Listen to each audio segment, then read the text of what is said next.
What's up, social media world? Josh Reed from Tier 1 Lifestyle coming to you again with another great video. Um, and today we're going to talk about kind of being prepared for the unexpected. And you're like, well, how can you be prepared for the unexpected?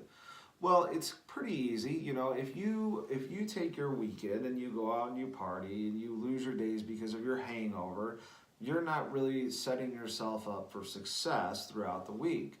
We always say, well, I got to catch up on some sleep. Well, it's been scientifically proven that you can't catch up on sleep. So therefore, you're essentially dragging the entire week because of decisions that you made from the previous weekend.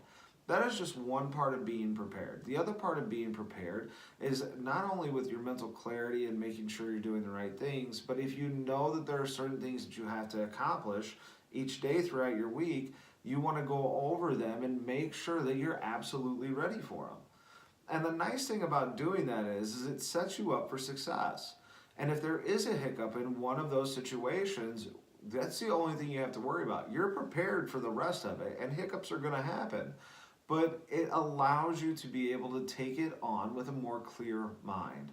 And that goes along with being prepared for the unexpected. And like I said, how can you prepare yourself for the unexpected?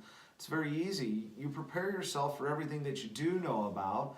So if something unexpected happens, you're not freaking out and struggling with the fact that not only did this one unexpected thing happen, and you have to deal with other things that you're not prepared for. You could say, well, I've already got this and this in line, and now I need to figure out how to handle this. And you give yourself time and mental clarity to handle it. Versus the latter, which is going to be, you're going to be stressed out. Your mental clarity is going to be completely screwed because you've got so many things going on in your mind at one time that you're essentially juggling your priorities when your priorities should have already been mapped out the week before you started that week, and making sure that throughout that weekend you're not doing anything to jeopardize the things that you need to do. I'm not saying don't go out and have fun, because that's stupid. Everybody needs to live a little bit.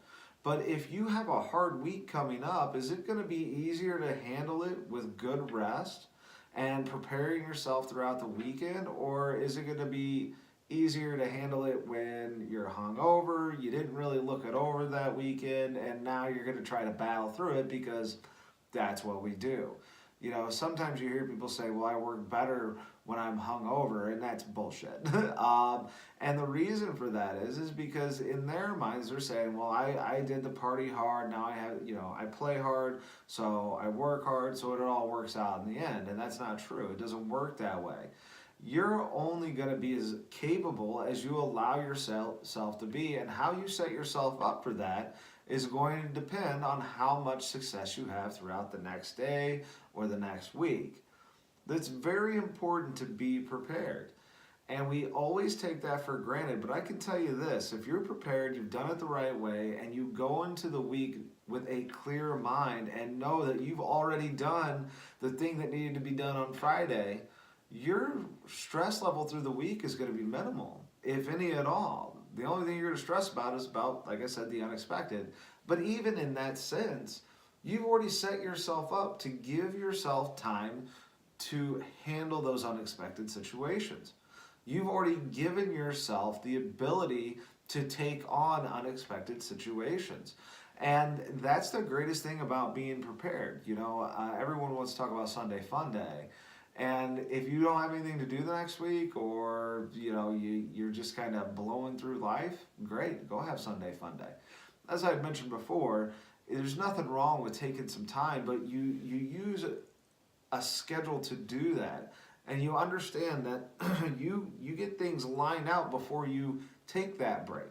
So when you come back from that break, you're not going to be overwhelmed. And you're saying, well, if I need the break, why would I spend all this time to get things ready for the next week when I'm going to be gone for 3 or 4 days? Well, do you want to come back after your vacation and be completely disorganized and come back to chaos? Or do you want to ease into it knowing that you've done everything you needed to do? It's a very simple question to answer. The bigger question is why don't we do it? It's because we think we have all of this time in the world. We think that we can get it done faster than what it should actually take to accomplish whatever it is you're looking to accomplish that week. And it's not that you can't do it, but where's the quality at when you do it that way? Is it possible that when you set yourself up and you prepare properly, that you can catch certain things that you wouldn't be able to catch if you were just rushing through it to get it done? Absolutely. So, the next time you want to go out and you want to party your 3-day weekend, make sure that that next week is already taken care of and that you're prepared. That way when you get done, you've got smooth sailing for the most part. Because if not, what you're going to end up finding is you're going to start making mistakes, you're going to be more stressed out, and that week is going to seem like hell on earth. So guys, that's my little bit of tidbit of advice for tonight. Of course, I'd always love to see your comments and shares and likes. And if you have any questions or want me to cover certain topics, you can message me directly here on YouTube. You can also do it on Facebook, Instagram, LinkedIn, and Twitter as well. So for tonight, you guys stay motivated.